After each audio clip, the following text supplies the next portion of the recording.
today's recipe is a classic. It's a Victoria sandwich, or sometimes we also call it a 5-step sponge because there's only 5 steps to make it. The ingredients are really, really simple and you need the same amount of everything, so it's really easy to remember. We're going to start off with 200 grams of self-raising flour, straight into the bowl. We're also going to add 200 grams of diced room temperature butter.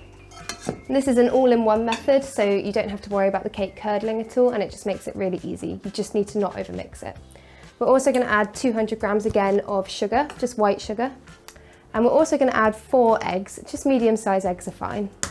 As a tip, I like to crack my eggs onto a flat surface because it stops you getting shell inside the egg as you open it. As an optional extra, I'm going to add some vanilla bean paste, but you could also add lemon zest if you wanted to for a bit of extra flavour. Then it's just going to go on to mix with a paddle attachment, and really you're only mixing until it all comes together. Even if there's a few specks of butter, stop before you think it's about ready.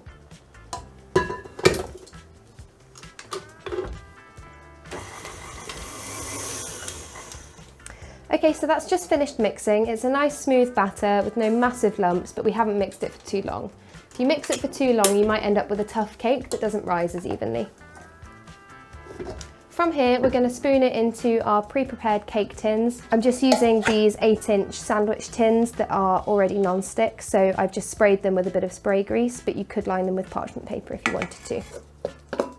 You want to try and divide this as evenly as possible so that you get even cakes at the end. They're a bit different though, not to worry. And I'm just going to use my spoon to flatten these down and spread them out to make sure that they rise evenly in the oven.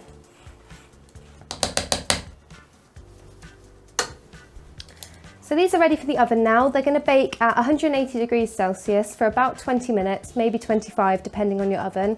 Just put a skewer in, and if it comes out clean, then they're ready to go. You can then take them out of the tins and cool them on a wire rack for about an hour until they're room temperature.